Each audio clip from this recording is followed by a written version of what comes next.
Hello and welcome back to Pseudo Gameplay TV for a little bit of a different video. Now, of course, when the Switch first launched, the big game that it had to showcase was Legend of Zelda Breath of the Wild, which it's still a great game. I still enjoy it quite a bit.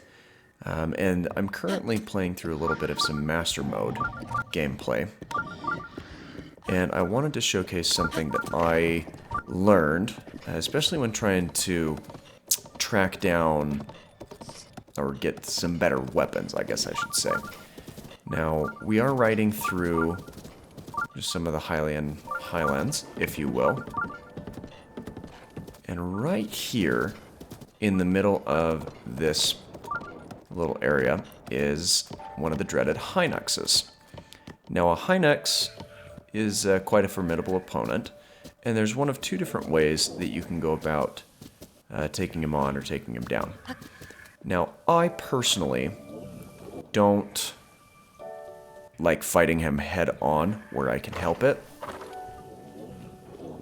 but he does have a couple of really awesome weapons hanging out around his neck that I do really care about. So I'm going to get rid of some of my weapons that I don't care about a whole lot. Mainly these ancient ones, because you can get these basically wherever. And I know you're thinking, do you use them on this little Hinox?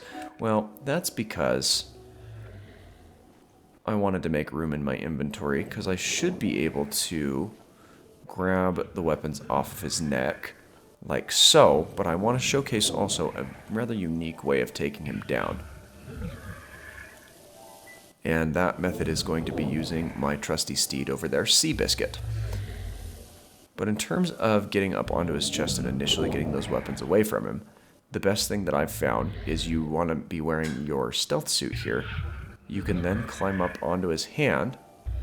See, he doesn't do anything, and then he will actually throw you up on top of his belly, where you can just kind of make off with the that he has hanging around his neck. Now, this is where the fun really begins.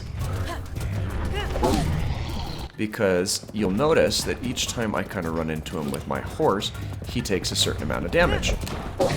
And just about the time he's regenning back, you can have made a loop around to hit him on another pass. Now I'm going to speed this up a little bit, because I'm not going to make you sit here and watch the entire fight, but I will slow it down when he starts doing some stuff that's a little bit different, if you will.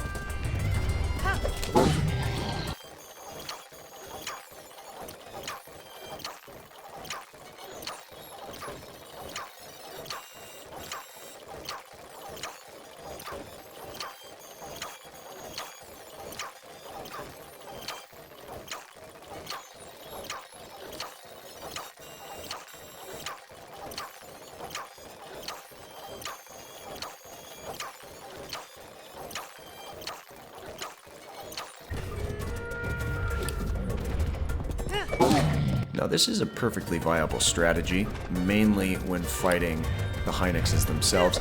You do need to keep in mind that as the Hinoxes get higher and higher levels, they will do different things to kind of counterbalance this. Now, if I had taken this Hinox on the conventional way, I easily would have exhausted all of my resources, all of my weapons, which I don't exactly want to have to do,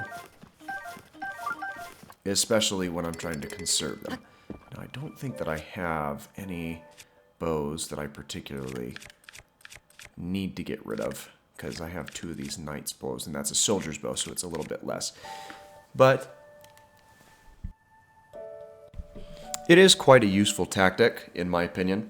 Now, I have fought other Hinoxes where as the fight progresses, they'll actually stoop down and start to grab things out of the ground. One of them that I fought even scooped up TNT barrels, which I guess is a little bit different. But in terms of tracking down different weapons that are beneficial for you to use, I just wanted to kind of showcase those things. And I'm muting my microphone as I'm sneezing here so you don't break your eardrum. But that's a good tactic for collecting weapons, and then as well as taking down a Hinox, because he drops some pretty high-level food that you can just kind of pick up and use where you need, as well as being able to collect those weapons and even the monster parts, which are good for some of the higher level rank ups later on down the road. It's just pretty nice to do. Well, I'm going to run back around and see if I can figure out what's going on in this shrine around here. But thanks again for watching. I hope that you enjoy. If you did, please be sure to drop a like on the video. Let me know if there's more of this content you want to see or other things in the future. But until then, thanks for tuning in, and we'll see you in the next one. Bye-bye.